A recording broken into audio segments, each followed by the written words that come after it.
¿Qué tal? Buenas noches con todos. Soy el doctor Segundo Cabrera, secretario de Acción Científica de la Sociedad Peruana de Radiología.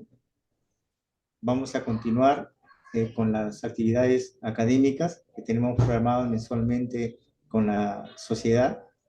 Y en nombre del doctor Elí Hidalgo, vamos a comenzar con esta actividad que tiene que ver con el módulo de abdomen y pelvis. El día de hoy, de verdad que para mí es un gran honor presentar a la doctora Pamela Calvanapón, que es médica radióloga. Eh, Hizo su residentado por la Universidad Nacional Mayor de San Marcos, con la sede en el Hospital Nacional 2 de Mayo. Actualmente, la doctora Pamela Calvanapón está trabajando como médico asistente en el Hospital Nacional 2 de Mayo y también en el Centro de Diagnóstico por Imágenes de Resonancia Magnética, CEREMA. La doctora Calvanapón ha hecho cursos sobre resonancia magnética de recto y conducto anal, y tiene también un fellowship en resonancia magnética de próstata. El tema de próstata, como ustedes saben, es cada día más vigente debido a que la utilización de este método se ha incrementado con el paso del tiempo. De allí la importancia de que nosotros tengamos, digamos, una visión panorámica de cómo es que se evalúa la próstata mediante resonancia magnética multiparamétrica. Le doy pase a la doctora Calvanapón para que nos ilustre sobre ese tema. Muchas gracias, doctora Calvanapón, por haber aceptado la invitación. Buenas noches con todos. Gracias, doctor, por la invitación y por la presentación. Buenas noches también con todos los presentes. Es un honor para mí presentar este tema ante la sociedad. Y bueno, sin más preámbulos, vamos a dar inicio. El tema de hoy es un tema bastante importante, es la evaluación multiparamétrica de la próstata, ¿no? Ya que este método de estudio está siendo cada vez más solicitado por los médicos urólogos, ¿no? De acuerdo a la determinación del riesgo que ellos hacen de sus pacientes y de acuerdo a lo que es el antígeno prostático específico. Se pretende, y ya se está viendo en el mundo, de que la resonancia magnética de próstata evita biopsias innecesarias y tiene una alta sensibilidad y especificidad para detectar cáncer clínicamente significativo, ¿no? La agenda a tratar esta noche es la anatomía de la próstata por resonancia magnética, cuál es el protocolo de estudio avalado tanto por la ACR, la evaluación, cómo la vamos a realizar con el PIRAT, en la versión 2.1, y cuál es la escala de evaluación de la extensión extraprostática. Entonces es importante conocer la anatomía de la próstata y la señal que va a presentar en nuestra secuencia anatómica. Y la secuencia anatómica para la próstata es el T2.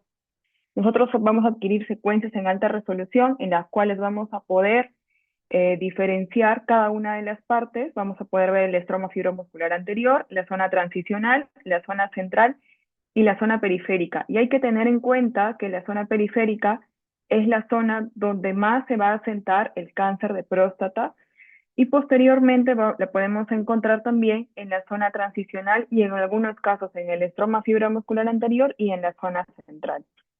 Entonces hay que recordar que la zona periférica tiene una señal alta en T2 y encontré estas imágenes que son bastante representativas, ya que podemos ver tanto la imagen de resonancia magnética, pero también dibujada en un esquema bastante completo y bastante bonito como se presenta acá.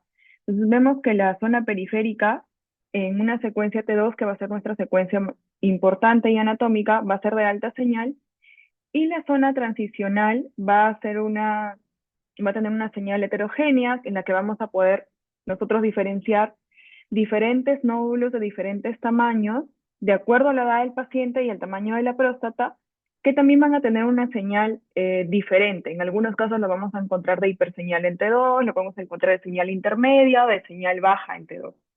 Estos nódulos pueden ser bien encapsulados, bien redondos, bien bonitos, que se pueden representar, y en el curso que llevé me llamó mucho la atención porque los ponentes presentaban a la zona transicional como una zona en la que nosotros, haciendo ojo en la resonancia, la vamos a poder ver como un caos de nódulos, pero un caos que tiene cierta organización. Y cuando vamos a encontrar alguna patología que pueda presentarse como un PIRATS 4 o 5, vamos a ver una desorganización de ese caos de nódulos que vemos dentro de la zona transicional. Y la vamos a ver de tal forma como la vemos en estas imágenes que se pueden representar. Y además, también es importante reconocer las estructuras que están adyacentes, ¿no? A nivel de la base prostática, tenemos ahí nada más a lo que es a la vejiga, y en el ápex está muy cerca a lo que es el esfínter uretral. ¿Por qué es importante? Ya que nosotros cuando evaluamos la resonancia de próstata y encontramos algún nódulo sospechoso, PIRATS 4, PIRATS 5, tenemos que reconocer las estructuras y decirle al cirujano si es que está comprometido o no, para que él pueda llegar a resecar o determine que la lesión no es de conducta quirúrgica y pueda optar por otra opción, ¿no? Entonces nosotros acá podemos ver, en esta imagen, podemos ver a la zona transicional, a la zona periférica, pero acá vemos que esta es la zona central. Y la zona central la tenemos que conocer también porque es uno de los errores que en algunos casos nos puede llevar a definirlo como un nódulo de la zona periférica. Si nosotros, acá yo le pongo un poquito de zoom y vemos que hay una señal baja en el T2, pareciera depender de la zona periférica, pero si nosotros vemos en los tres planos, tanto en el coronal como en el sagital, vemos que está representado realmente la zona central. ¿Ok? Y corriendo, perdón, siguiendo con estas imágenes anatómicas, ¿no? Esta de acá es una de las que me pareció más importante cuando nosotros vamos hacia el ápex prostático y encontramos una lesión. Vemos que aquí anatómicamente cerca está lo que es el esfínter de músculo liso de lo que es la uretra. En algunos casos, y me ha pasado cuando he evaluado resonancias de próstata al inicio, cuando era residente, en que cuando voy a ver la difusión, como la difusión es un B alto, cuando llego hacia el nivel del ápex, si no hay ninguna lesión, probablemente lo pase mucho más rápido o no me detenga a mirar exactamente ahí si es que hay alguna lesión o no. Entonces, es importante que cuando se haga la evaluación anatómica con el T2 y con la difusión, se haga de forma simultánea en el visualizador y que nosotros podamos llegar a definir esta zona y si es que hay alguna lesión cerca, ver si está comprometido o no. ¿Y esto por qué? Porque el cirujano le va a decir si es que va a poder llegar hasta ahí o no, o si es que hace una resección, pues probablemente en el tiempo, si es que no ha resecado esta zona, el paciente va a tener una recidiva o una recaída de enfermedad. Y bueno, esta es la imagen que va un poco más abajo, ¿no? Donde se sigue representando la, la zona uretral y a nivel de su esfínter, ¿no?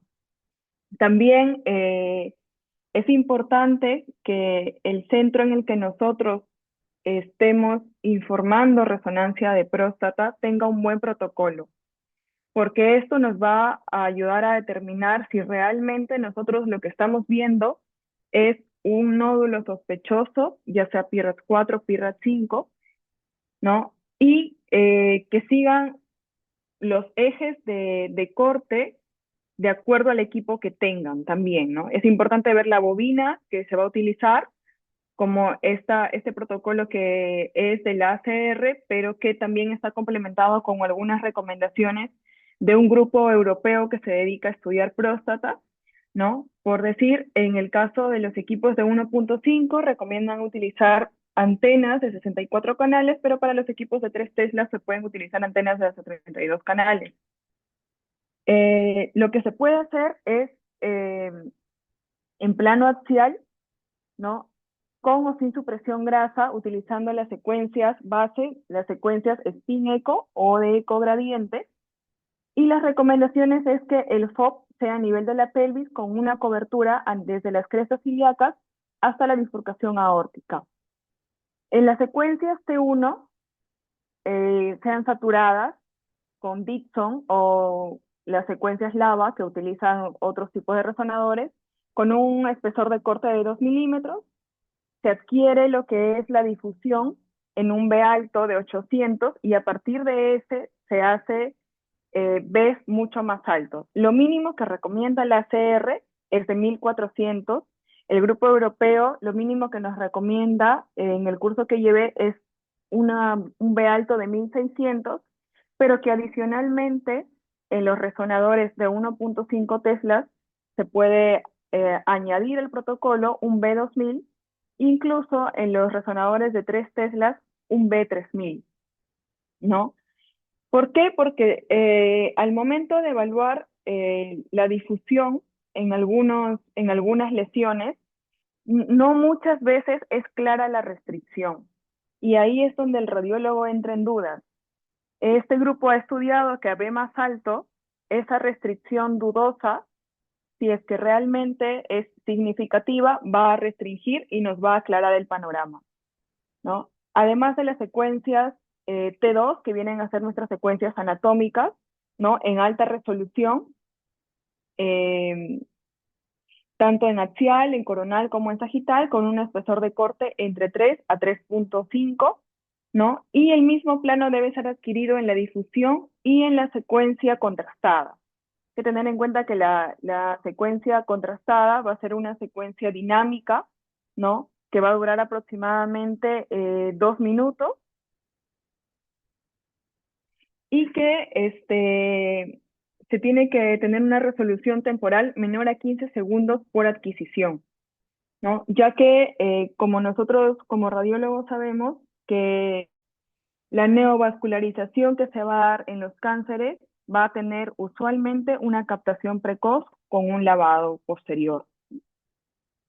Y esta es la elección del plano de corte y de secuencias, en la cual la orientación de los planos lo vamos a tener en el plano coronal paralelo a la interfase retroprostática, en el plano axial perpendicular a la interfase retroprostática y en el plano sagital se toma de referencia la línea media prostática. Los planos de difusión y perfusión pueden ser idénticos en angulación y geometría a los axiales seleccionados, a los C2 axiales. Una vez que tenemos un buen protocolo y adquirimos buenas imágenes, nosotros nos vamos a ir a evaluar, a tener una evaluación sistemática. Y para eso tenemos que saber que la zona periférica va a contar con secuencias dominantes. Y la secuencia dominante de la zona periférica es la difusión con su respectivo mapa ADC. Y para la zona transicional, nuestra secuencia dominante va a ser el T2. La secuencia complementaria de la zona periférica va a ser la secuencia contrastada y para la zona transicional va a ser la difusión. ¿Y cómo es que lo vamos a ver? Aquí hay un esquema un poco más representativo en la cual vamos a darle puntaje de acuerdo a la evaluación que nosotros le estemos dando. Si empezamos a evaluar la zona periférica, vamos a empezar a evaluar con la difusión y a lo que encontremos le vamos a dar un puntaje. Si vemos alguna lesión triangular o alguna lesión lineal, que puede ser o hiper o hipointensa, hiperintensa en la difusión o hipointensa en el ADC, esto generalmente va a ser un score 2. Pero ¿qué pasa cuando ya tenemos un nódulo que se está formando o una lesión nodular que la vemos focalmente hiperintensa en la difusión o focalmente hipointensa en el ADC?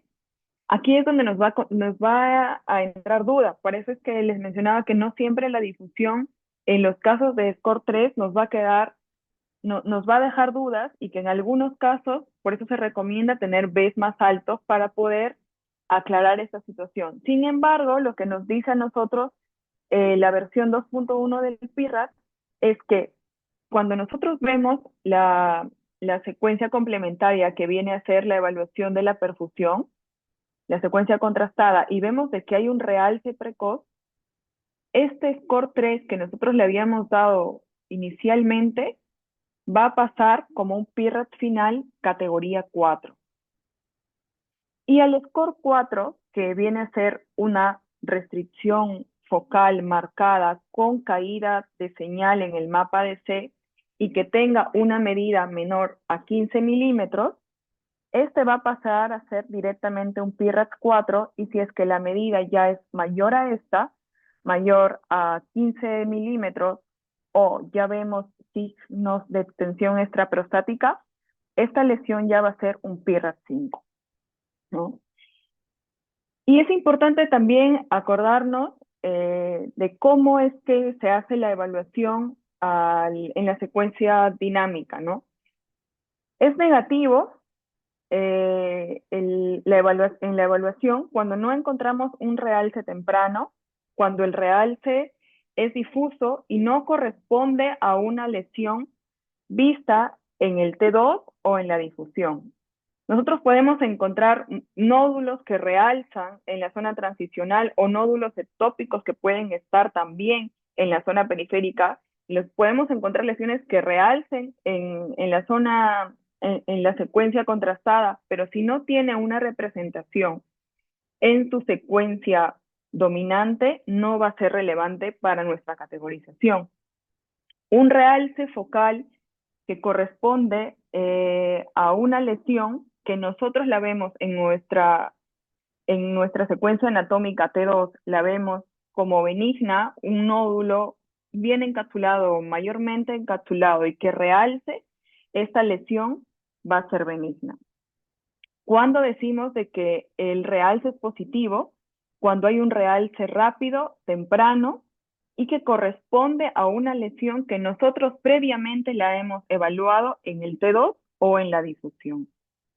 La zona transicional también tiene score, y nosotros la empezamos a evaluar con su secuencia dominante, que viene a ser el T2. Y aquí tenemos a los nódulos típicos, que van a ser los nódulos completamente encapsulados, que los vamos a ver y les vamos a dar un score 1. Pero también vamos a tener otros nódulos que vamos a ver que van a ser mayormente encapsulados, y estos van a ser nódulos atípicos, bonitos, redonditos, bien formaditos, pero que no se ve completamente su cápsula, y van a ser unos nódulos con un score 2.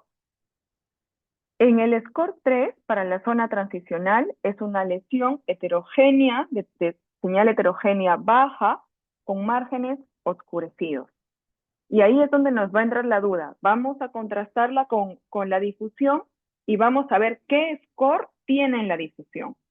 Si en la difusión tiene un score menor o igual a 4, ¿qué quiere decir? Que me restringe en difusión porque es hiperintensa en la difusión con baja señal en el ADC. Cuando tenemos esta lesión, lo más probable es que vaya y sea un PIRAT 3. Si a esta zona transicional que nosotros estamos evaluando, este caos que les mencioné anteriormente de nódulos metidos por todos lados en la zona transicional, ya hay una desorganización con una lesión muy heterogénea, muy borrosa, como se puede ver aquí, ¿no? Que restrinja claramente la difusión y que haya una baja de señal en el ADC y que tenga 15 milímetros o más, esta lesión ya va a ser un PIRAS 4. Y si ya vemos extensión extraprostática, ya pasa a ser un PIRAS 5. Entonces, como resumen, les presento esta imagen, ¿no? En las cuales nosotros estamos viendo que la secuencia contrastada nos va a ayudar básicamente para determinar a los PIRAT3 en si es que realzan o no realzan de manera precoz para poder categorizarlos como un PIRAT4, pero en la zona periférica. Entonces, es importante tener en cuenta que hay secuencias dominantes y secuencias secundarias que nos van a ayudar a darle una categoría mayor o dejarla en su misma categoría, ¿no? Y que además, cuando nosotros hagamos el reporte, es importante medir la lesión, pero en la secuencia dominante.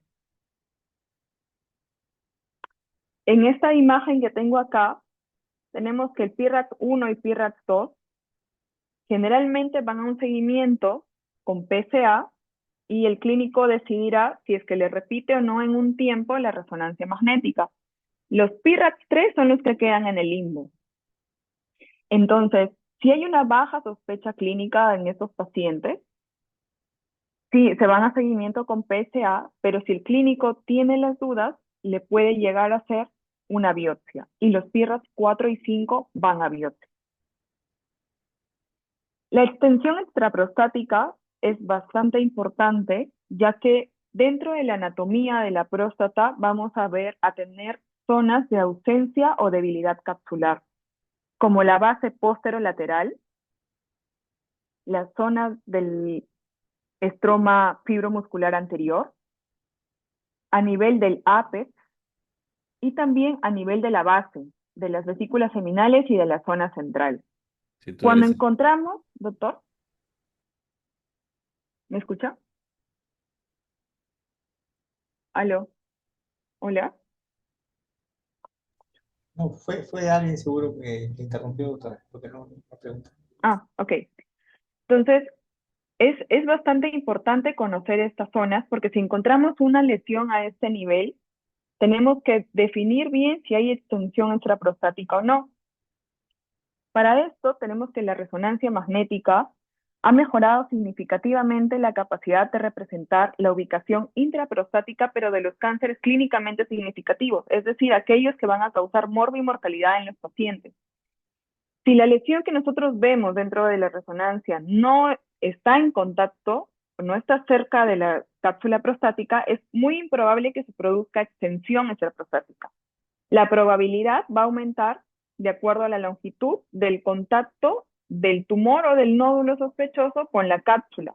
Y a medida que este crece, a lo largo de la cápsula, las células malignas tienden a contactar, a invadir y a alterar la cápsula prostática, lo que nos va a dar lugar a los hallazgos tempranos que nosotros podemos ver en la resonancia. Es por eso que hay dos grupos que se han estudiado y que han determinado una escala de puntuación para que nosotros, cuando evaluemos resonancia magnética, podamos determinar qué puntuación le vamos a dar a la extensión extraprostática que podamos ver.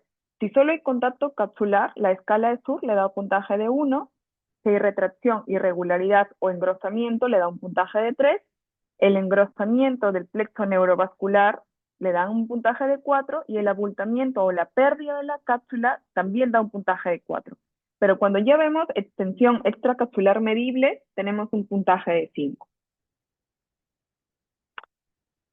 Y hablamos aquí de probabilidades. Probabilidades, ya que si nosotros tenemos un puntaje de 5, el valor predictivo positivo va a llegar a ser hasta de 82% y el valor predictivo negativo de 71%, con una exactitud de un 0.72. Pero si es que ya vemos que el puntaje es igual o mayor a 4, baja con un valor predictivo positivo a 68 y un valor predictivo negativo de 0.88, y si es que es 3 o más, baja a 62 y a 95. Entonces, aquí nos recalcaban bastante de que nosotros hablamos de probabilidades, ¿no? De acuerdo a lo que la imagen nos puede representar y que el valor más alto de probabilidad lo tiene la escala de Sur 5, cuando ya vemos la extensión extraprostática medible.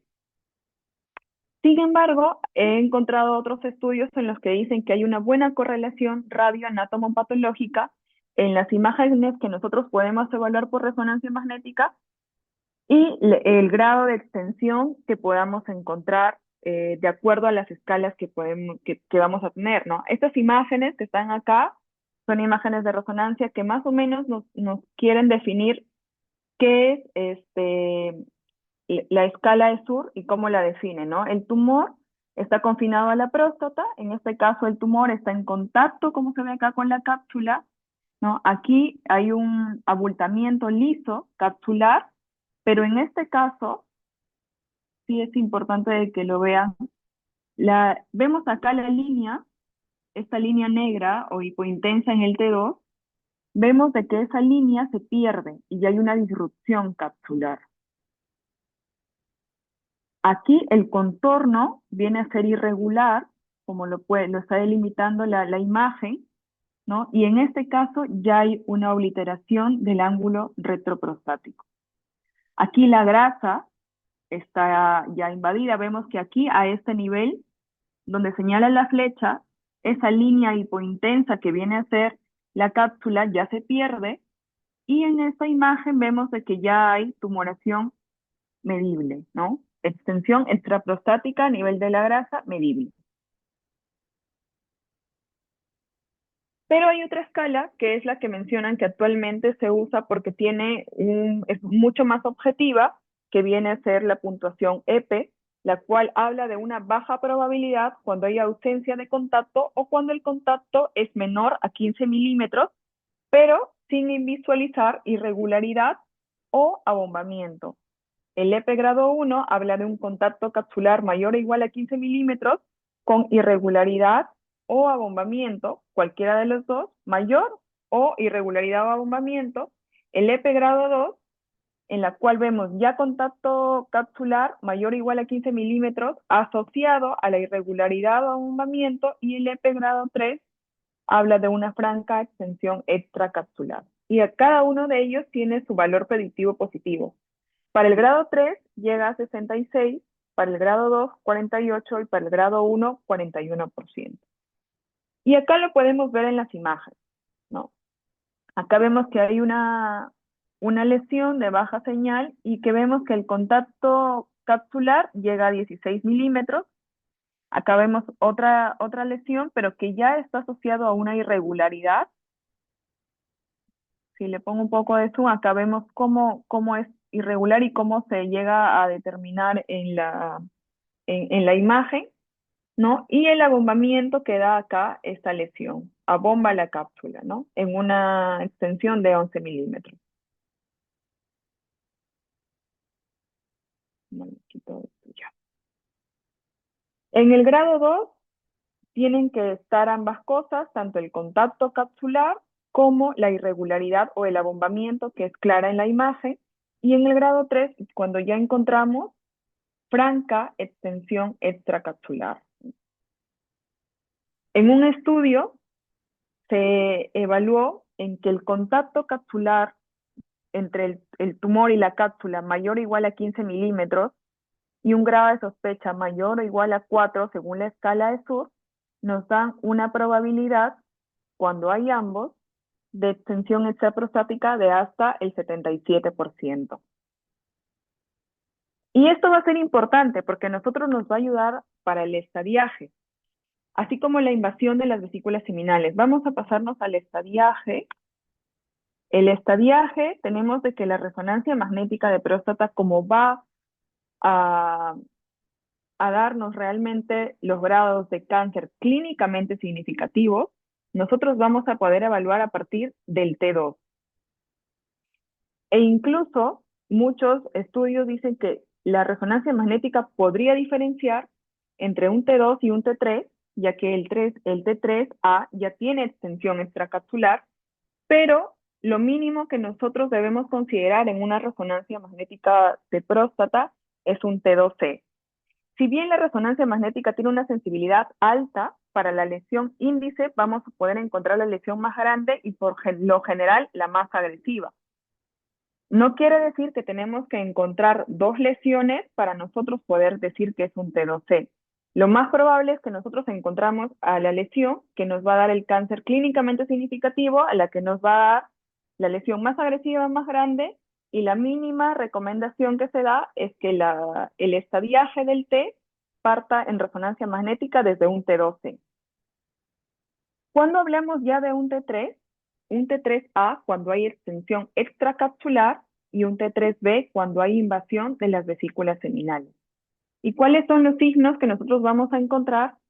Son los focos hipointensos en T2, en la topografía de las vesículas seminales, pero que se representan con restricción a la difusión y la caída de señal en el mapa de C. Hay que buscar asimetrías entre ambas topografías de las vesículas seminales y si es que tenemos dudas, comparar con los tres planos en el T2, en el axial, en el sagital y en el coronal. ¿Cuándo ya va a ser un T4? Cuando hay invasión de órganos vecinos al recto, a la vejiga o al esfínter uretral externo, y en estos casos es raro que ya se dé una prostatectomía radical. ¿Por qué es importante decirle al clínico que hay extensión? Y una de las relaciones más cercanas que tenemos es la relación con el esfínter uretral externo. Si es que tenemos una lesión en el ápex prostático, es importante decirle si es que está comprometido o no. En algunos casos podemos decir en qué radio horario estaría comprometido, como esta lesión. Este es un esfínter uretral externo normal. Aquí hay una lesión que está delimitada y estaría comprometiéndolo entre el radio horario entre las 10 y la 1 aproximadamente, ¿no? Y si es que no estuviera comprometido, también sería bueno negarlo en el informe, ¿no?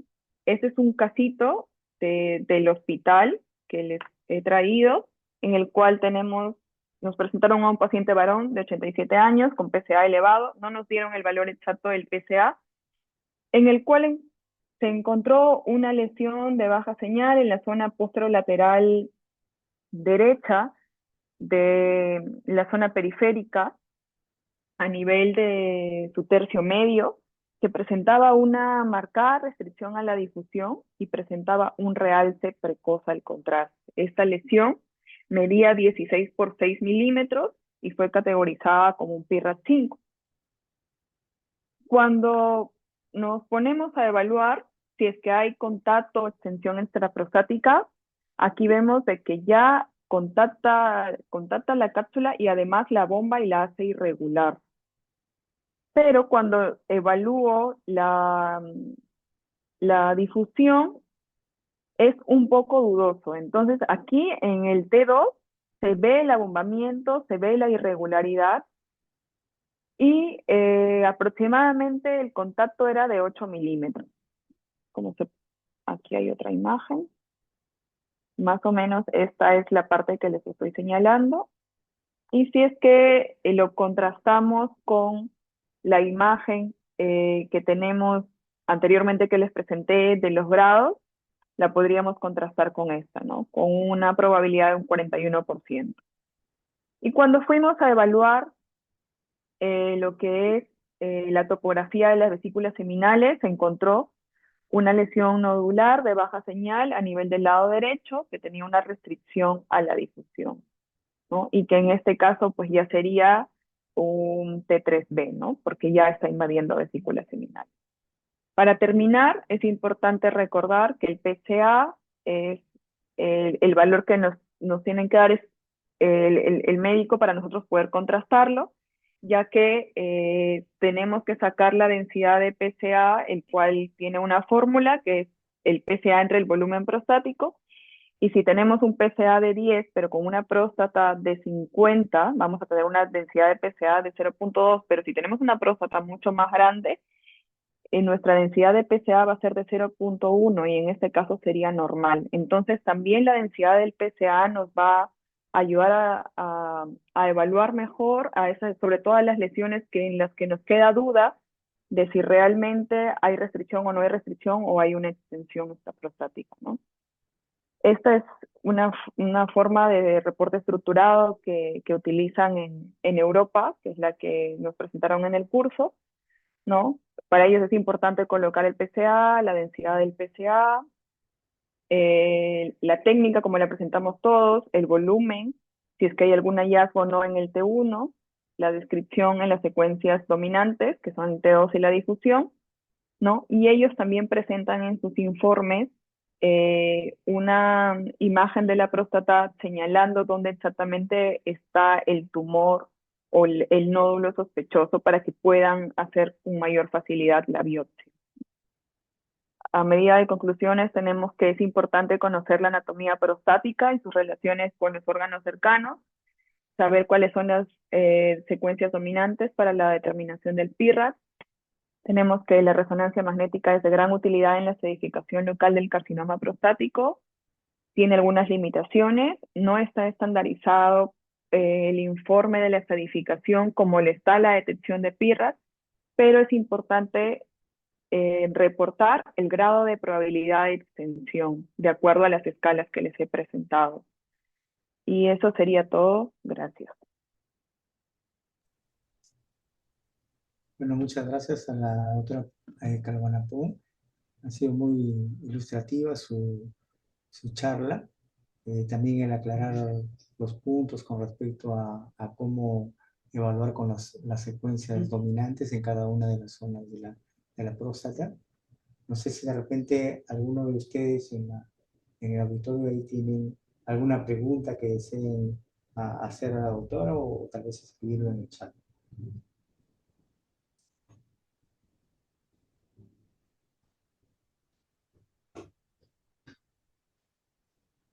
Bueno, mientras se animan a preguntar, seguro, doctora, también usted ha revisado un poco de la historia de la próstata multiparamétrica, ¿no?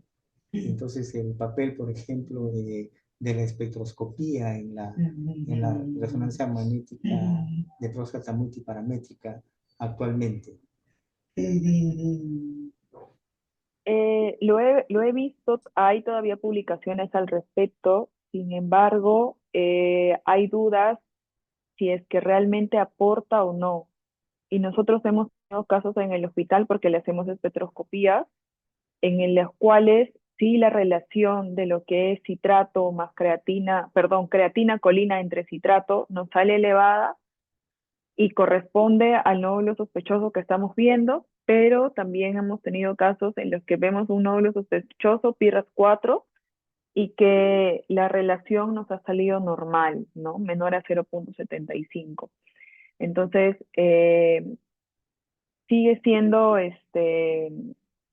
la ACR no lo considera dentro de lo que es la determinación de PIRAS, ¿no? Pero no nos aporta para decir algo más de acuerdo a que le vaya a cambiar al paciente el tratamiento o nos vaya a cambiar a nosotros la conclusión, ¿no? De acuerdo a lo que estamos viendo.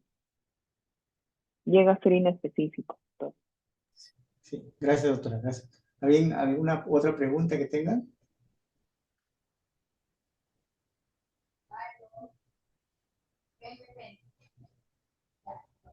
Bueno, creo que no se animan, son muy tímidos, pero aprovecharé a preguntar de nuevo a la doctora. También nosotros hemos tenido experiencia en la evaluación de próstata y también veíamos al inicio cuando usábamos la espectroscopía, por ejemplo, que había una área que tenía incremento de la colina, pero que no tenía morfológicamente nada, o sea, no tenía ni hiposeñal ni nada. Entonces empezamos a usar en esa época escalas y sumábamos y al inicio, como la espectroscopía, digamos, es una técnica que a alguno le da bastante importancia, entrábamos en dudas, ¿no? Pero ya poco a poco empezamos a dejar atrás la espectroscopía, siguiendo las recomendaciones internacionales que ya se venían viendo que no era tan sensible ni específica. Acá también hay un doctor que está preguntando, o la doctora Almendra Liñán, pregunta, dice, si es importante notificar las curvas de perfusión. o los, La- las, supongo que los claro, tipos será. los tipos de la curva. Sí, nosotros, bueno, en el hospital las reportamos.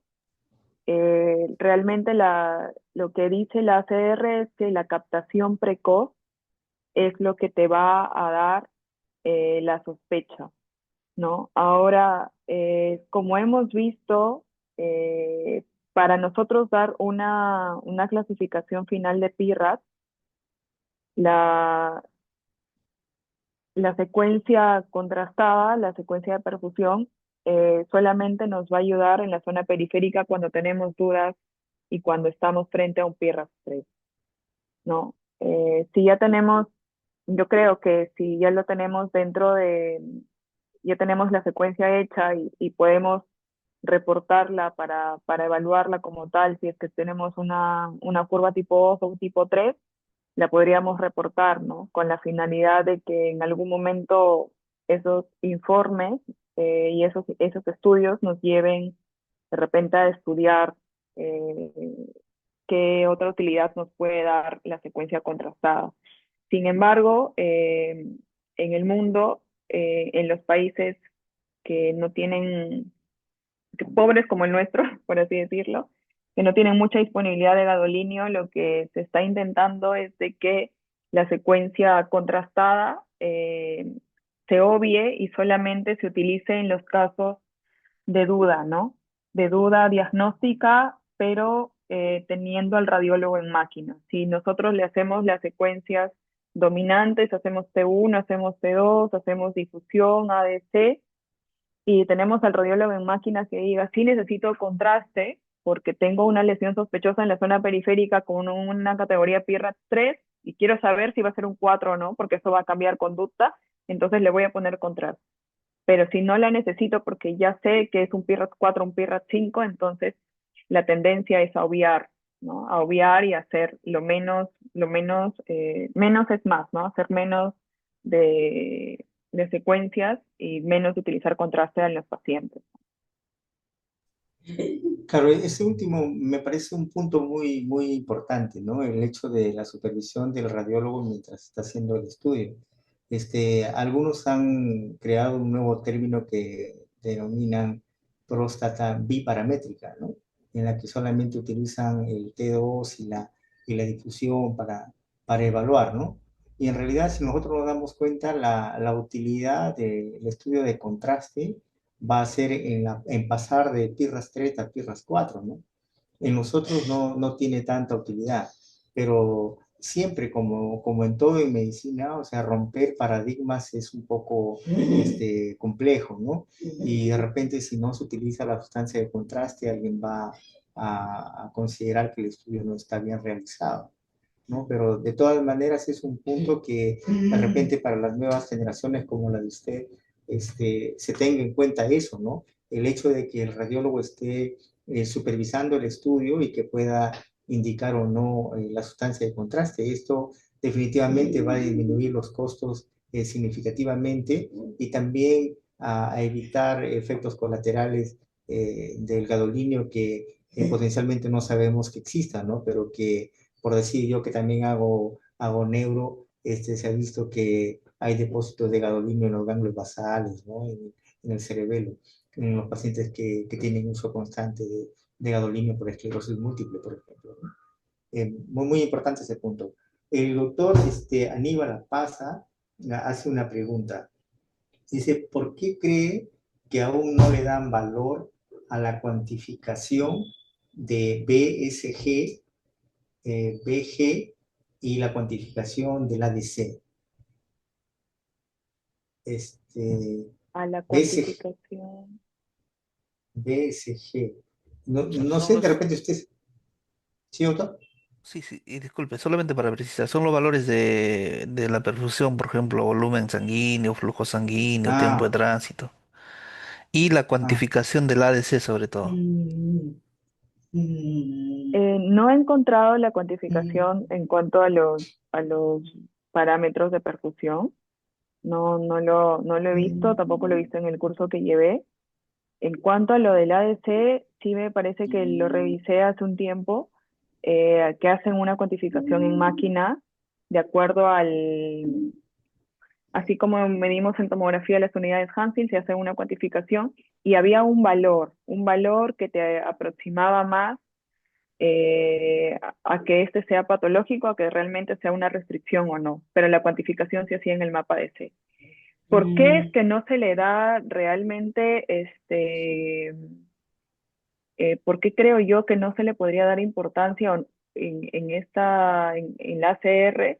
Podría ser tal vez porque no siempre contamos con equipos que nos permitan hacer esa cuantificación. Por decir, lo que yo en la experiencia en el hospital, eh, para nosotros hacer la cuantificación, tenemos que utilizar el equipo, el visualizador, la máquina del resonador, ¿no? Que en nuestro caso, como es un Siemens, tendríamos que utilizar el equipo de la cingovía, ¿no? Y bueno, para que todos los radiólogos se sienten ahí y hagan sus cuantificaciones es un poco complejo porque cada uno ya hace su evaluación diferente en otras máquinas, ¿no?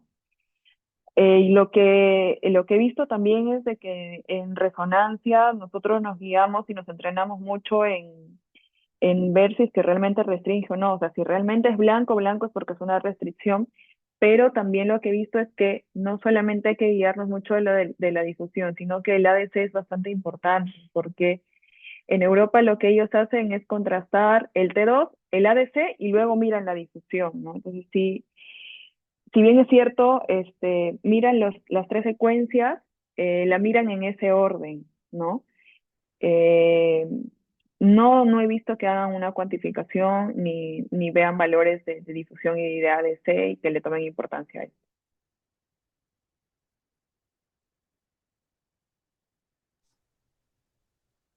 Sí, en realidad es cierto, ¿no? O sea, los softwares para calcular el ADC son específicos. Hay alguna vez que vi yo para otras partes del cuerpo en el que utilizaban el mismo ROI que se utiliza para medir las unidades Hanfield y se ponía en el visor y se medía, y en ese caso ya no mide unidades Hansfield, sino unidades de intensidad de señal, ¿no? Y se trataba de hacer como que una comparación de eso con el ADC, ¿no? O sea, por ejemplo, ustedes saben que el ADC está en función de una densidad, ¿no? O sea, de milímetros cuadrados por segundo. Entonces, cuando nosotros hacemos esa medida en intensidad de señal, puede salir, por decir, 1000, ¿no? Pero haciendo una conversión, eso sería como uno, ¿no? Se divide entre 1000 y sale como uno. Pero no es una medida exacta de la verdadera difusión, o sea, del verdadero coeficiente de difusión aparente, pero que puede ser algo aproximado. Yo creo que tal vez esto podría ser motivo de un trabajo de investigación, ¿no? Y ver qué tal correlación tiene esa medida de la unidad de intensidad de señal en el visor comparado con una medida que se haga en el ADC.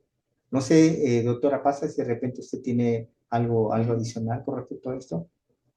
Mm, buenas noches. Sí, sí estoy de acuerdo. Creo que el valor era de 0.7 por 10 a la menos 3 milímetros cuadrados por segundo, que podría distinguir entre Piras 3, 4 y 5, ¿no?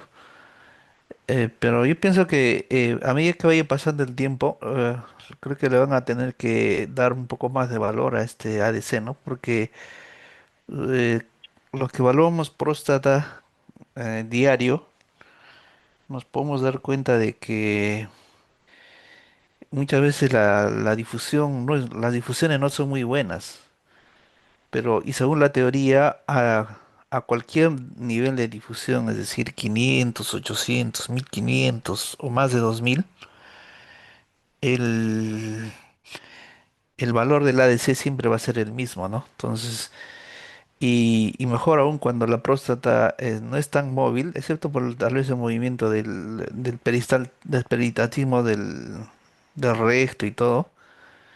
Creo que se podría aproximar, ¿no? Porque en ciertos casos a nosotros nos ha ayudado a distinguir en un PIRATS 3 de 4. Como bien lo ha dicho el colega, yo creo que sería muy bueno si se procede a hacer un estudio de investigación, ¿no? Sobre todo para los radiólogos jóvenes que nos están escuchando, eso sería un tema muy bueno, porque tanto el ACR y la escuela europea, como bien lo ha dicho la doctora, no lo están usando, ¿no? Y sabemos que en otras patologías tumorales, como páncreas, ¿no? Hígado, se ayuda, tiene un valor muy, muy significativo. Solo eso, doctores, gracias.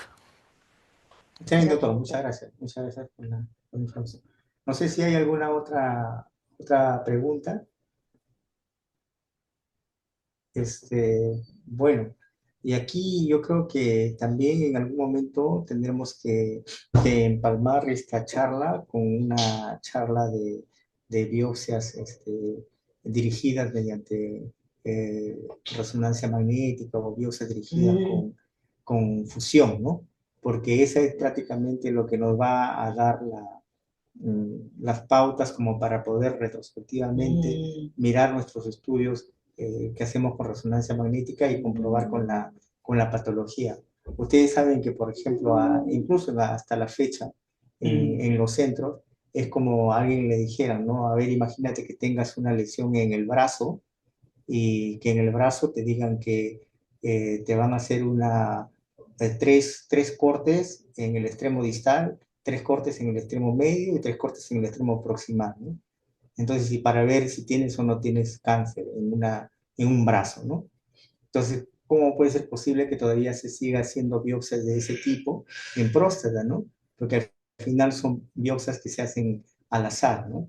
Entonces, quizás ya en los siguientes años ya hay en Lima estudios que hacen biopsias fusión y probablemente en los siguientes años tengamos más casuística respecto a eso, pero ya quedaremos comprometidos con la doctora Calvanapón para más adelante tal vez ver algo sobre eso, ¿no?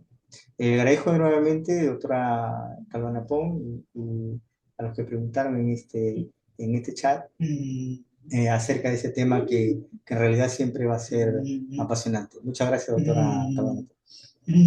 Gracias, doctor. Gracias a todos.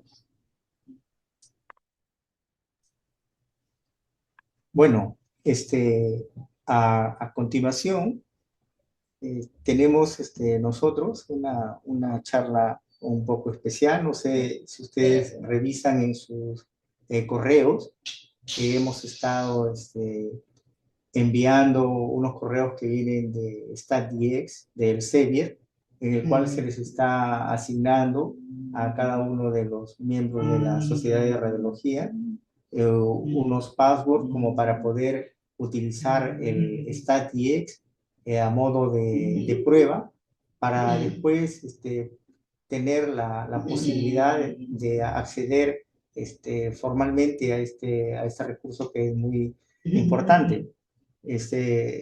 Por motivos horarios, no hemos podido tener la presencia física del siguiente expositor, pero tenemos la grabación de su charla. El doctor Fabio Silva es gerente senior de ventas de productos para soluciones de radiología y patología, de soluciones clínicas del Sevier de España. Es doctor por la Universidad de Lisboa en bioquímica y biología molecular. No sé si la señorita Katia está con nosotros para que pueda compartir, por favor, el video acerca de la charla de cómo el radiólogo en el día a día puede utilizar el StatDX. Adelante, señorita Katia, por favor, con la charla grabada.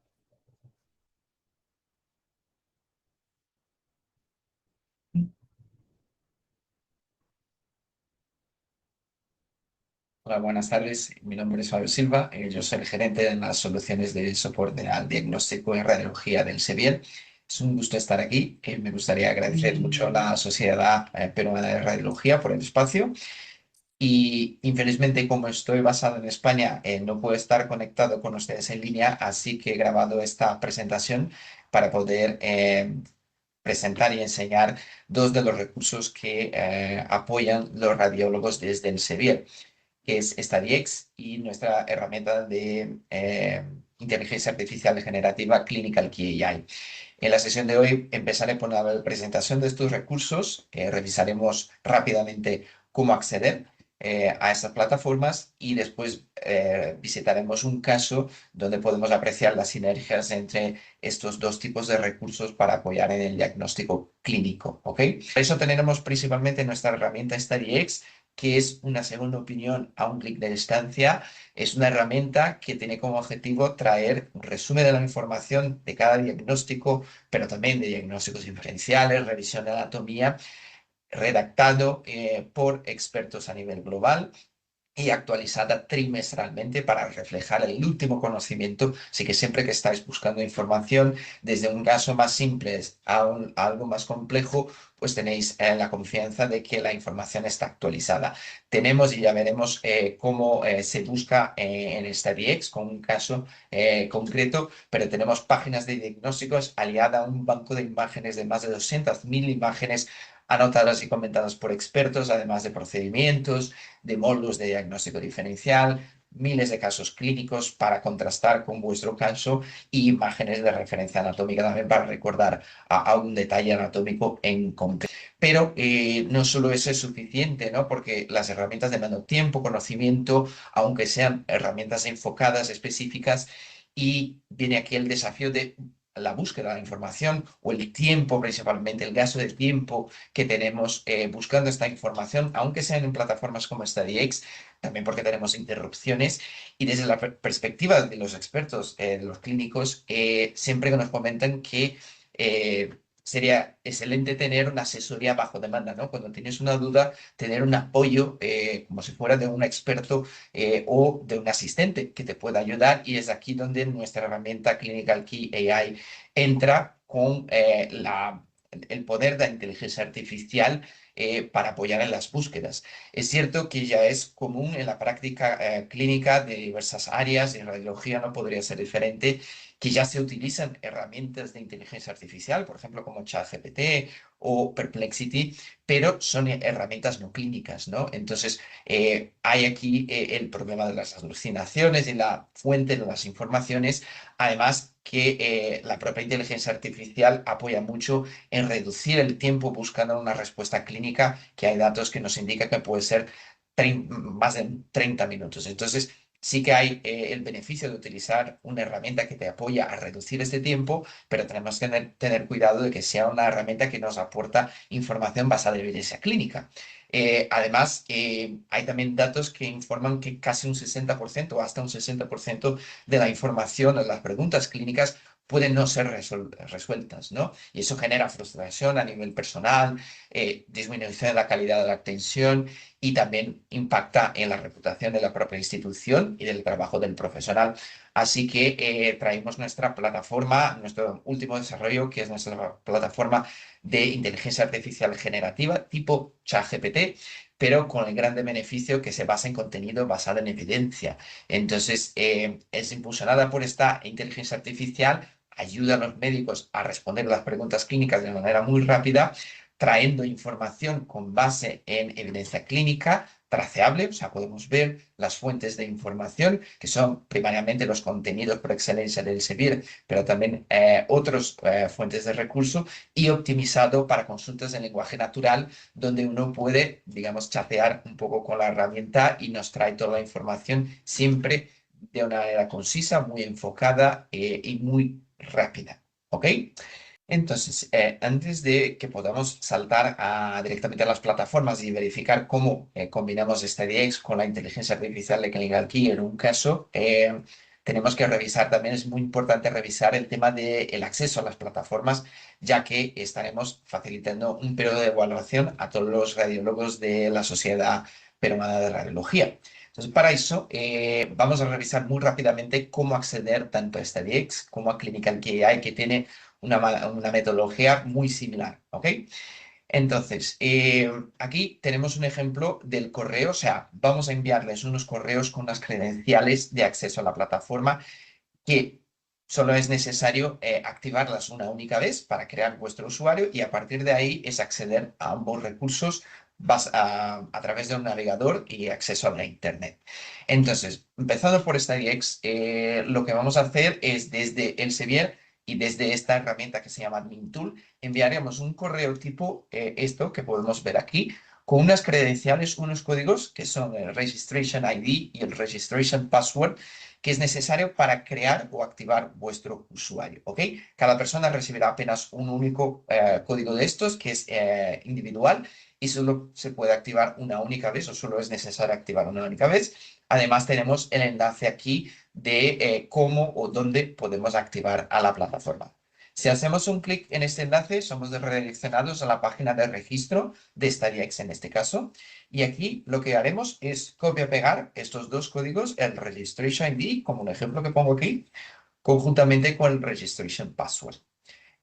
A partir de este momento, lo que haremos es introducir nuestro correo, el correo que tengáis, y aquí puede pasar dos cosas. Básicamente, si ya tenemos algún usuario dentro de las plataformas del Elsevier, como Clinical Key o cualquier otra, Science Direct, cualquier otro recurso, al introducir nuestro correo, que yo voy a poner aquí, el mío, va a pasar esto que es, nos indica que ya existe este correo en nuestra base de datos y aquí para activar el acceso a la prueba de StudyX basta introducir nuestra contraseña a este usuario ya creado que son de las otras plataformas. La otra opción es que al introducir nuestro correo, si es un correo, por ejemplo, que no hay en la base de datos del Elsevier, pues nos genera esta posibilidad de crear un usuario nuevo. Muy sencillo, venimos aquí, indicamos el nombre, apellido, el correo ya estará, crearemos aquí una contraseña con las características que nos indica aquí, del mínimo de 8 caracteres, una mayúscula, una minúscula, un número y un carácter especial y damos aquí en el botón de aceptamos las condiciones para hacer prueba y hacemos un clic en el botón de submit y eso nos estará registrando este usuario ahora mismo en la base de datos del Elsevier. Vemos que ya está creado el usuario y ya podemos saltar directamente a la plataforma de StudyX, que además aquí nos indica también el enlace con la herramienta de Clinical Key AI, pero es importante que hemos activado StudyX, ahora vamos a la activación de Clinical Key AI, ¿ok? Bueno, y ahora nos hace falta, acabamos de registrarnos a StudyX, nos hace falta registrarnos a Clinical Key AI. Entonces vamos a revisar cómo funciona esta parte del proceso, ya que tenemos que sí activar Clinical Key AI de la misma manera o de muy similar a lo que hicimos con StudyX. En este caso recibiremos un correo distinto desde el Elsevier Identity, otra plataforma, donde de igual manera tenemos un enlace aquí donde seguir el proceso de registro, que es incluso más sencillo. Aquí hacemos un clic, somos direccionados a una pantalla que os traigo aquí como ejemplo, que es una pantalla de registro donde incluiremos una contraseña, definiremos una contraseña que recomendamos que sea similar o la misma que tenemos para SDX para facilitar. Y una vez que rellenamos esta parte, nos lleva a esta parte de la cuenta de Elsevier en este nuevo sistema que tenemos para las plataformas más recientes que incluye aquí Clinical Key AI y otras. En este caso, lo que vamos a hacer es definir el idioma que queremos. Tenemos aquí ya el correo y la contraseña que hemos definido con todos los datos y lo que haremos es hacer un clic aquí en Clinical Key AI y eso nos redireccionará a la plataforma, ¿ok? Una vez revisado el tema de acceso, vamos ahora a un ejemplo de cómo utilizar la sinergia entre estas dos plataformas para ayudarnos en la práctica clínica con un caso concreto. Entonces, para el caso de hoy, yo voy a traer aquí en realidad un caso clínico o una duda clínica que viene de una publicación de una lesión en el cuarto ventrículo del cerebro con con estos hallazgos en el cerebelo isointenso en la T1, hiperintenso en la T2, sin edema, sin enhancement. Y en este caso, pues los autores aquí buscan apoyo en el diagnóstico diferencial para esta lesión. Pues entonces vamos a replicar lo mismo aquí en nuestra plataforma, en Clinical Key AI. Entonces podemos empezar por ahí, es donde la inteligencia artificial nos puede ayudar a facilitar información, en este caso basado en evidencia clínica, para apoyarnos en el diagnóstico o en el principio del diagnóstico, en la parte del diagnóstico diferencial, y ya después podemos buscar cada información detallada dentro de esta DX. Entonces, en este caso, yo he replicado aquí esta descripción y yo he pedido para la plataforma Clinical QI apoyarnos con información relacionada con el diagnóstico diferencial asociado a esta lesión. Podemos observar que la plataforma lo que nos hace es una respuesta en línea muy rápida. La tenía aquí abierto solo para facilitar el tema del tiempo, pero nos indica claramente que repite la pregunta, nos define que ese es un paciente adulto, que eso es muy importante, y nos facilita aquí las tres opciones o tres diagnósticos más probables o sugerencias de diagnósticos, en este caso, que sería el subependimoma, ependimoma, meduloblastoma.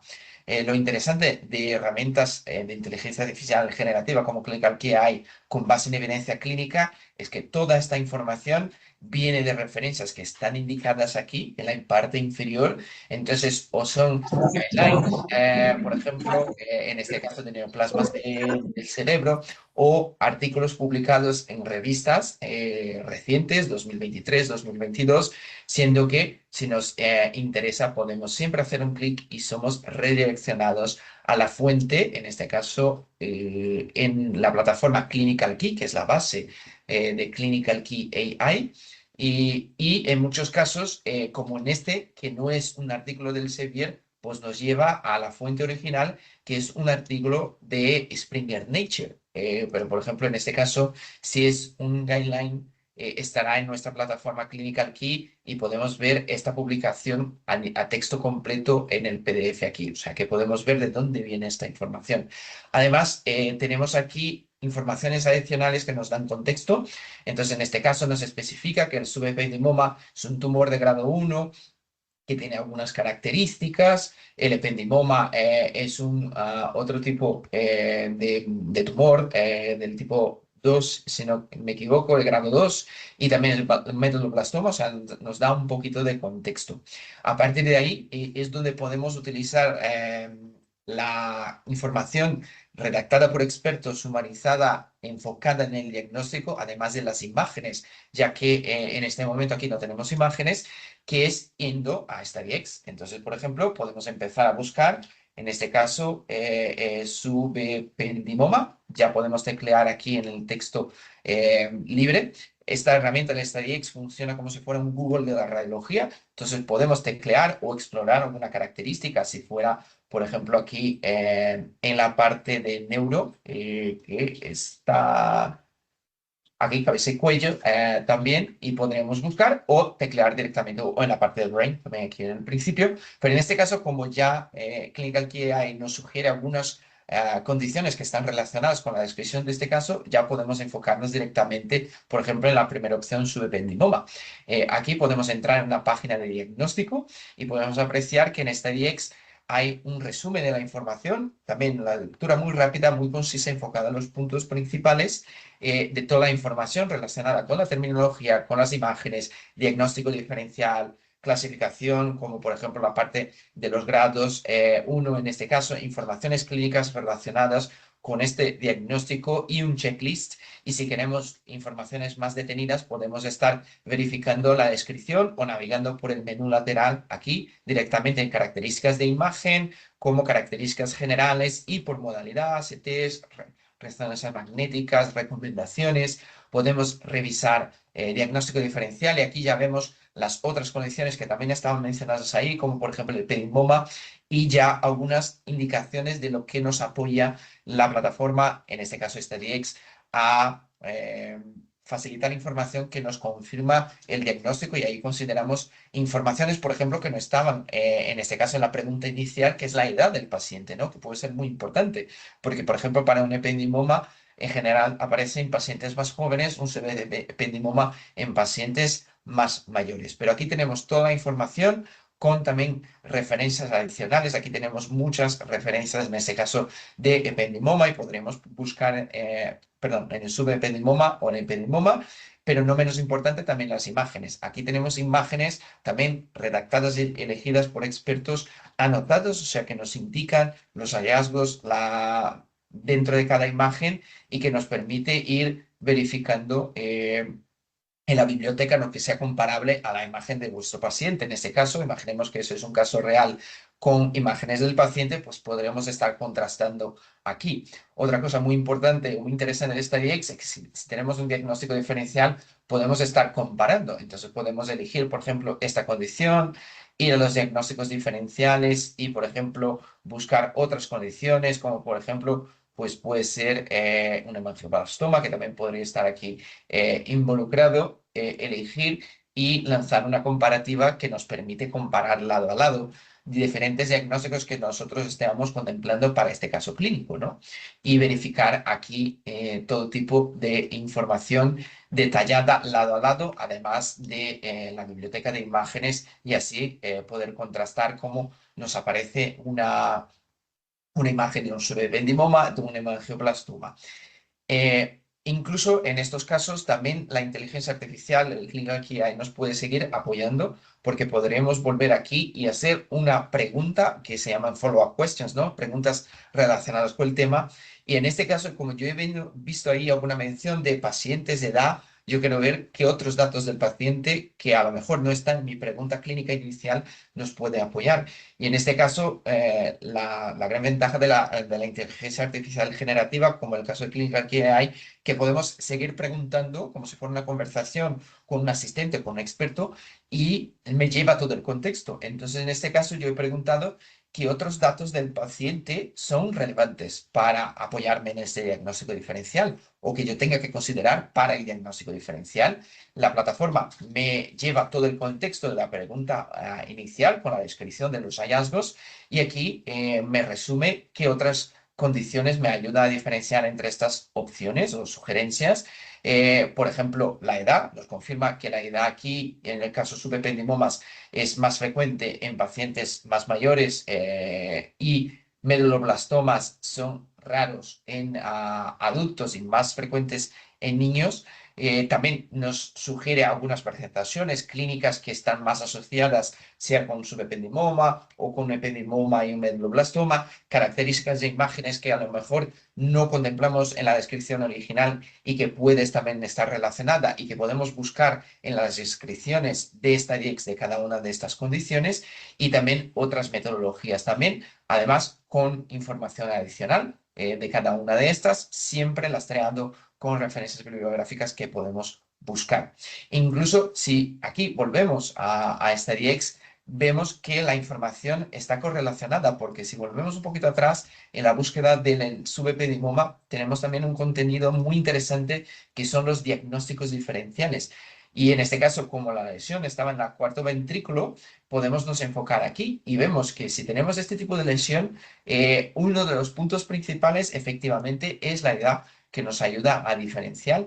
Y tenemos aquí características, por ejemplo, del subependimoma y de las otras opciones de ependimomas que nos aparecen aquí, además alineados, lo que nos permiten aquí estar eligiendo también para hacer las contrastaciones tal cual hemos visto anteriormente. Así que vemos que ambas plataformas nos apoyan, una trayendo un filtro inicial, digamos, de potenciales diagnósticos relacionados con los hallazgos en radiología y después entrando en la plataforma de soporte a la decisión con imágenes, podemos verificar y confirmar detalles específicos, en este caso como la edad, que puede ser muy importante, algo que si seguimos preguntando también a la inteligencia artificial de Clinical QI nos apoya confirmando que la edad puede estar relacionada y en este caso, pues si mi paciente tendría aquí unos 50 años, en este caso no hay porque viene de esta publicación, pero imaginemos que es un paciente más mayor con 50 años, pues ya tenemos una indicación muy clara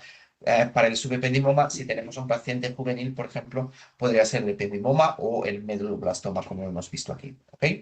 Espero entonces que la sesión te haya sido clara, que podéis ahora entender mejor cómo funciona StudyX, Clinical QI, cómo se combinan sus potencialidades para el apoyo en el diagnóstico y cómo acceder a los recursos. Y ahora devuelvo la palabra a mi compañera Carolina que está ahí con ustedes. Muchas gracias.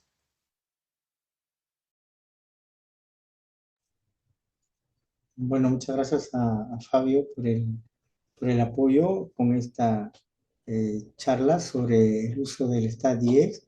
Y Carolina, no sé si estás en la sesión, de repente si puedes conversarnos un poco más acerca del StatDX. Claro que sí, doctor. Buenas noches a todos, un gusto saludarlos. Permítanme aquí prendo, díganme si se oye y se ve bien. Bueno, espero que Sí, me sí, escuchen. se ve. Perfecto. Bueno, pues gracias por el tiempo. Para mí, pues es un honor estar aquí con ustedes. Mi nombre es Carolina Franco y estoy a cargo del área comercial para Sudamérica en el CEBIER. Gracias a la sociedad por darnos la oportunidad de presentar hoy a través de Fabio. Y bueno, la idea es que ustedes puedan contar con este beneficio durante un mes. A sus correos les estará llegando un usuario con una contraseña para que puedan seguir el paso a paso, como lo mencionó Fabio, y tener acceso a la plataforma número uno de radiología a nivel mundial. De igual manera, hace aproximadamente unos 4 meses se lanzó Clinical Key AI, que como bien lo mencionó Fabio en su presentación, hoy en día es la plataforma líder. Incluso en mayo 25 nos ganamos un premio como la plataforma de AI más innovadora que hay en el mercado, puesto que no es un black box. Como ustedes pueden ver, cuando hacen una búsqueda sobre determinado diagnóstico o patología, automáticamente les arroja las referencias donde ustedes pueden ir directamente a la fuente y comparar. Entonces, dentro de muchos otros beneficios, está como el follow-up questions a modo de conversación, y que los datos que ustedes ingresen son completamente privados y no se comparten. Entonces, usar las dos plataformas realmente nos apoya mucho a la hora de optimizar sobre todo el tiempo en búsquedas, donde muchas veces y en hospitales o clínicas como la internacional que tiene ambas plataformas, muchas veces deberían ingresar a Clinical Key, ir al journal, luego ir al libro o a la ficha de medicamentos, mientras que cuando ya se apoyan con Clinical Key AI pueden acceder en cuestión de segundos a la información. Dentro de investigaciones que ha hecho el CEBIER, los médicos promedio tardan 32 minutos en consultar y solo un 40% realmente encuentran respuesta a las dudas que tienen. Un 60% se quedan sin responder. Entonces es por esto que se hizo una inversión importante en alianza con Open Evidence para contar con esta tecnología y crear Clinical QI. La idea es que ustedes puedan tener acceso a ambas. Respecto a Clinical QI, ahí les va a llegar un correo, es muy sencillo, ahí les sale un link de activación, como el paso a paso. Y ya para estar 10, el usuario y la contraseña. Igual estamos a su entera disposición. La idea es que finalizando este mes, que es el 25 de julio, los que estén interesados le comenten al doctor Segundo para ahí revisar con ellos puntualmente unos beneficios, una alianza que se haría con el CBE para que ustedes puedan contar con estas plataformas. Eso era lo que les quería compartir. Y muchas gracias y quedan con nuestros datos para hacernos cualquier consulta. Gracias, doctor Seguín. Sí, muchas gracias, Carolina. Quiero compartirles ahora una charla que había eh, preparado acerca de cómo el StatDX también nos podría ayudar para la educación en radiología. Entonces, la charla es Aprendiendo Radiología con StatDX. En este caso vamos a ver algo puntual, el diagnóstico diferencial de las lesiones hipointensas en las vías biliares.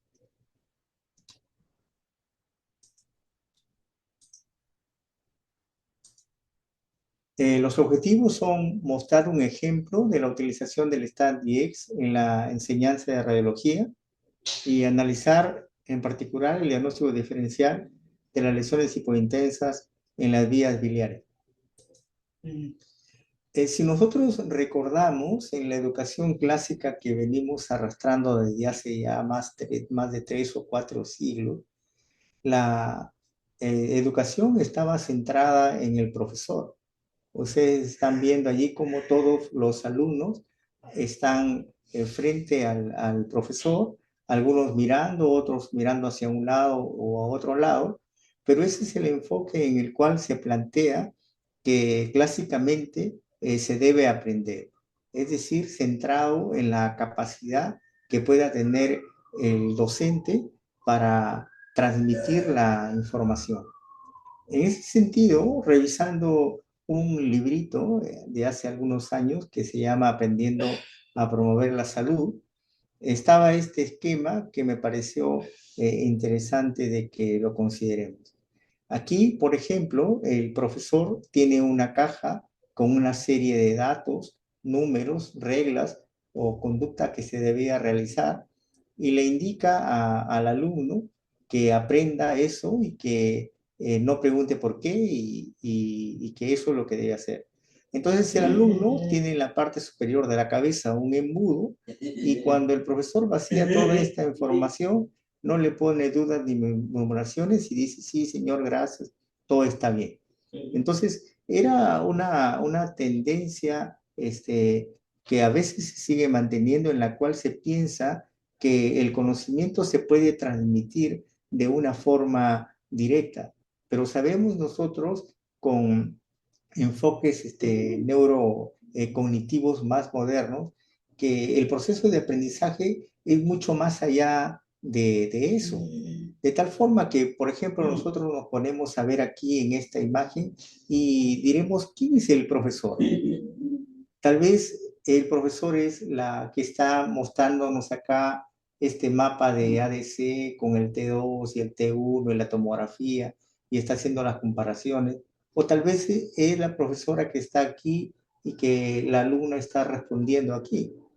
Entonces vemos que ya esa barrera de alguien que tiene todo el conocimiento y que va a transmitirlo ya no es tanto así, sino que estamos en un entorno más democrático, más participativo y los alumnos pueden en algunos casos tener mucha más información que el docente. Si vemos que hay algunos que tienen, por ejemplo, el acceso a estas herramientas de inteligencia artificial, o a textos que ya tienen todo resumido, podrían fácilmente tener mucho más información que alguien que ya viene trabajando bastante tiempo en el campo. Entonces, esto es posible porque la información ahora está más accesible. Entonces, si nosotros nos damos cuenta, desde el punto de vista de nuestro trabajo, o sea, ¿cuál es nuestro trabajo como radiólogos? ¿Qué es lo que nosotros hacemos como radiólogos? ¿No? Más o menos resumiendo en esto, pero también hay otras cosas más que hacemos. Entonces, una idea es orientar en el uso del método de diagnóstico por imágenes según la información clínica proporcionada por el médico tratante. Recordemos que la radiología es una rama de la clínica. Entonces, nosotros tenemos que tener esa información del médico tratante para que nosotros podamos orientar a eso. Y debe ser una de nuestras funciones, tal vez en las reuniones académicas con especialistas de otras áreas, dar esa orientación sobre qué método utilizar. Después viene un trabajo que, digamos, ya es un poco más la parte técnica de lo que hacemos como radiólogos, es que vamos a detectar la existencia o no existencia de lesiones en las diferentes modalidades de imágenes que utilicemos. Y ese proceso está en función de ver y ver y ver y ver y ver y seguir viendo las imágenes. Sabemos, por ejemplo, que un cirujano, mientras más apendicectomías haga, mientras más colecistectomías haga, entonces va a tener mucho más destreza. En el caso nuestro, como radiólogos, mientras más imágenes de rayos X veamos, mientras más tomografías veamos, mientras más ecografías hagamos, mientras más estudios de resonancia magnética miremos, vamos a tener mucha más destreza. Después de que hemos detectado esa lesión, viene lo siguiente, es que vamos a plantear diagnósticos diferenciales de las lesiones que hemos indicado, porque nosotros sabemos que no tenemos la última palabra sobre el diagnóstico, o sea, orientamos a posibilidades. Bien, por ejemplo, explicó la doctora Calvanapón en esos hallazgos de resonancia magnética donde se veía extensión extracapsular del adenocarcinoma de próstata. Entonces vamos a tener cierto valor predictivo positivo, no vamos a ser 100% porque no somos anatomopatólogos, ¿no? Entonces en ese caso vamos a plantear posibilidades diagnósticas. Entonces allí es donde, en revisando, porque soy un usuario de StatDX, entonces empecé a tratar de ver cómo es que se puede conciliar esa parte de los diagnósticos diferenciales para el aprendizaje en radiología. Entonces, cuando nosotros entramos a la plataforma de StatDX, vemos que está separado así por tópicos, por ejemplo, cerebro, mama, corazón, tórax, gastrointestinal y todos los diversos segmentos corporales, ¿no? Entonces, después de eso, por ejemplo, en el caso en particular, vamos a elegir la parte de gastrointestinal. Entonces, hacemos check en gastrointestinal y en gastrointestinal van a aparecer que hay temas relacionados con anatomía, temas relacionados con diagnósticos y temas relacionados con diagnósticos diferenciales. Para este caso de gastrointestinal hay, por ejemplo, 120 diagnósticos diferenciales. Entonces, cuando nosotros presionamos en 120 diagnósticos diferenciales, van a estar disgregados otra vez en otros temas más puntuales, por ejemplo, diagnósticos diferenciales relacionados con la pared abdominal, con el tracto biliar, con el colon, con el duodeno, y ahí el número de diagnósticos diferenciales según el órgano que estamos evaluando. En este caso, elegí usar el tracto biliar y vamos a hacer check en tracto biliar. Poniendo check en el tracto biliar, entonces nosotros vamos a tener dos subtipos. Uno, patrón genérico de imagen y otro por modalidad específica. En este caso, elegimos por modalidad específica y en esta parte de modalidad específica, entonces aparecen las lesiones hipointensas en el árbol biliar, que es de lo que vamos a ver. Entonces, ustedes saben que en StatDX se tiene la posibilidad de descargar estas imágenes para uno poder hacer su presentación, ¿no? Entonces, en este caso, vamos a mirar y vamos a ver como primera imagen. Entonces, primero, como les digo, es la idea del por qué. Entonces, ¿qué es esto, no? Entonces, la mayoría de los que están haciendo resonancia ahora ya tienen idea de qué se trata, pero nosotros tenemos que preguntarnos por qué esta imagen resulta así. Entonces vemos una imagen con un fondo negro bastante oscuro y vemos que hay algo brillante como si estuviera con contraste. Entonces lo primero que tenemos que entender es que estas secuencias son potenciadas en T2, de tal manera que los líquidos que están estáticos van a tener un brillo mayor que el fondo y no va a haber una resolución anatómica en el fondo porque esta es una secuencia que se denomina T2 pesada. Y esa secuencia T2 pesada es la secuencia que se utiliza para las colangioresonancias o para las uroresonancias. Entonces, lo que estamos viendo es que este fondo oscuro se ve así porque no tiene tanta líquido con respecto a lo que vemos en la vía biliar. En este caso, en la flecha, se está señalando que dentro del conducto colédoco hay una imagen hipointensa. Y esa imagen hipointensa en T2, lo que nos está reflejando en este caso en particular, es que hay algo compacto dentro de esa imagen. Y eso compacto quiere decir que no hay mucho líquido y estamos frente a un cálculo dentro del conducto colédoco. Entonces, una lesión que nosotros vemos como hipointensa en T2 en la vía biliar, una probabilidad es que sea una coledocolitiasis. Por otro lado, vamos a ver otra imagen y aquí vemos que en realidad también la vía biliar se ve con hiperseñal, se ve líquido, se ve muy líquido acá en la segunda porción del duodeno y estamos viendo al hígado, la vía biliar izquierda, la vía biliar derecha y estamos viendo que esta es una secuencia ya no T2 pesada, es una secuencia rápida en T2 que se denomina Hayes, una secuencia T2 Hayes. Y estamos viendo también que en el extremo distal del conducto colédoco hay una imagen hipointensa en esta secuencia T2. Lo que nos está diciendo que sea hipointensa es que es una lesión que tiene poca agua, ¿no? Es una lesión que puede ser algo compacto, sólido, como un cálculo, por ejemplo, ¿no? Entonces se trata también en este caso de una coledocolitiasis. Ahora, nosotros también tenemos que tener en cuenta de que hay otras alteraciones que pueden dar también ese vacío de señal o esa hiposeñal en las secuencias T2. Volvemos de nuevo a esta secuencia que se ve fea en el fondo y que es una secuencia T2 pesada de la que utilizamos para los estudios de colangioresonancia. Y estamos viendo acá el conducto colédoco, el conducto pancreático, disculpen, y acá estamos viendo el conducto colédoco, y acá estamos viendo al duodeno, acá estamos viendo a la vesícula. Entonces aquí nosotros vemos que hay una imagen hipointensa, déjenme ver esto, hipointensa en T2 dentro del conducto colédoco distal, y esto corresponde a un cálculo.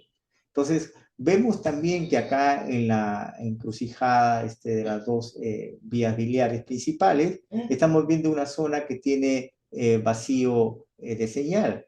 Pero este vacío de señal en realidad es producido porque hay clips en esta área, ¿no? Entonces, como hay clips, se ve como que una zona que no da señal y se ve que es un artefacto, ¿no?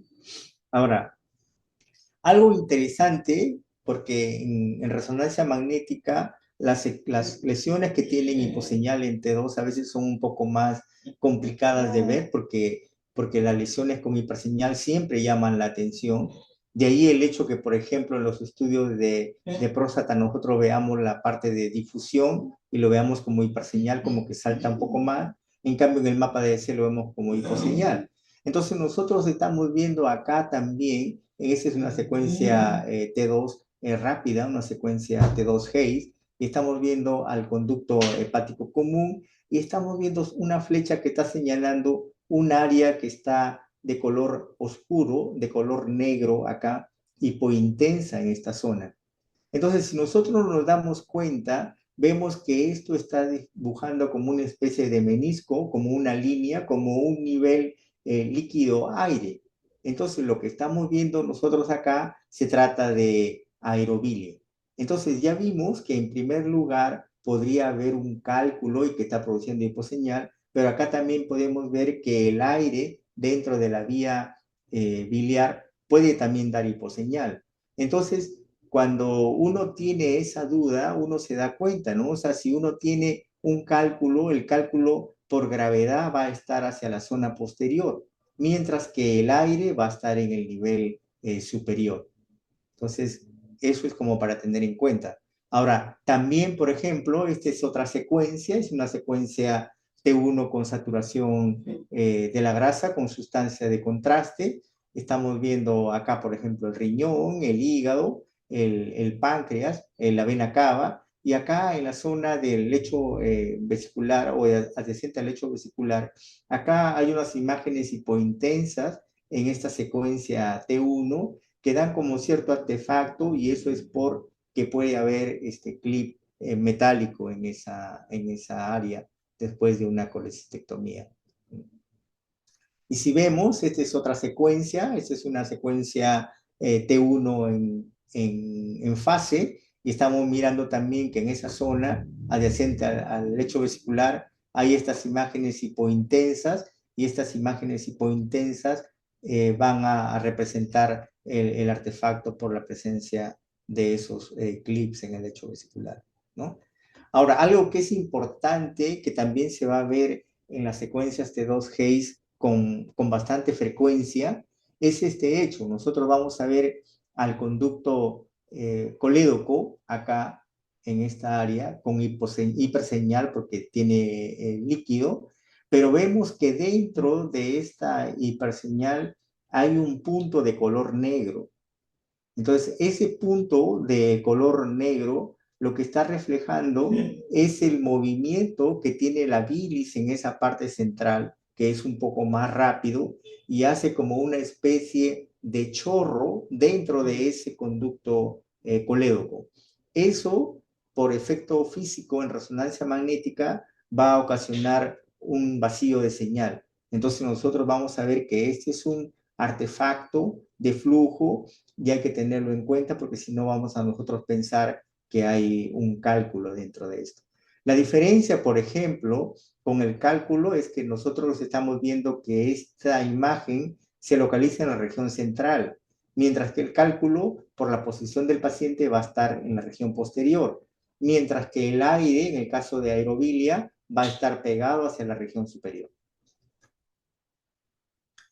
Tenemos también nosotros que tener en cuenta que en el hilio hepático hay un cruce en algunas variantes anatómicas en la cual vamos a ver que se va a sobreponer al conducto hepático común.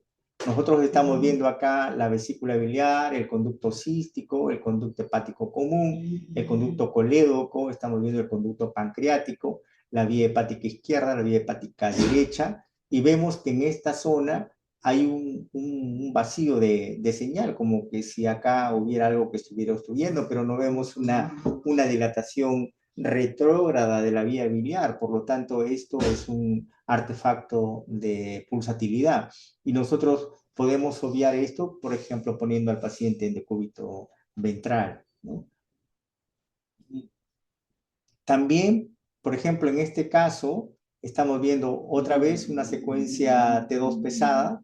Tenemos acá el conducto hepático común y acá estamos viendo la unión del cístico remanente y acá vemos en esta parte como un defecto de relleno que está dentro del conducto hepático común, pero que en realidad es un artefacto debido a la presencia de clip metálico en un paciente que le han hecho una colecistectomía. También vemos acá otro caso en el que se puede ver que hay un contenido dentro de la vía biliar, pero que es justo en el cruce de la arteria hepática y que es un artefacto por pulsatilidad, ¿no? Entonces, vemos también acá igual otra imagen, el hepático izquierdo, el hepático izquierdo, el hepático derecho, acá el hepático común, pero acá estamos viendo que hay una zona donde no hay señal y que es producto del cruce de la arteria hepática, ¿no? O sea, en resumen, nosotros estamos viendo que el StatDiag también se puede utilizar como para entrenarse en el estudio de los diagnósticos diferenciales, ¿no? Entonces, la lista de temas que están separados por diagnóstico diferencial podrían ayudar como para que uno se vaya entrenando en este diagnóstico. Ahora, con respecto a lo que estamos viendo, las lesiones hipointensas en las vías biliares van a responder, como les he dicho, a contenido denso dentro de la vía biliar, como por ejemplo los cálculos, o por la presencia de contenido metálico adyacente, como por ejemplo los clips metálicos por colecistectomía, a la presencia de artefactos de flujo, que puede ser por la velocidad incrementada en la parte central de la vía biliar, como vemos en las secuencias T2, puede ser por la presencia de aire dentro de la vía biliar, o puede ser por el efecto pulsátil de las estructuras arteriales adyacentes. Entonces, eso es lo que le quería mostrar de cómo es que podemos nosotros utilizar también el StatDX desde el punto de vista para el diagnóstico, el aprendizaje y el diagnóstico de radiología. No sé si tienen alguna pregunta.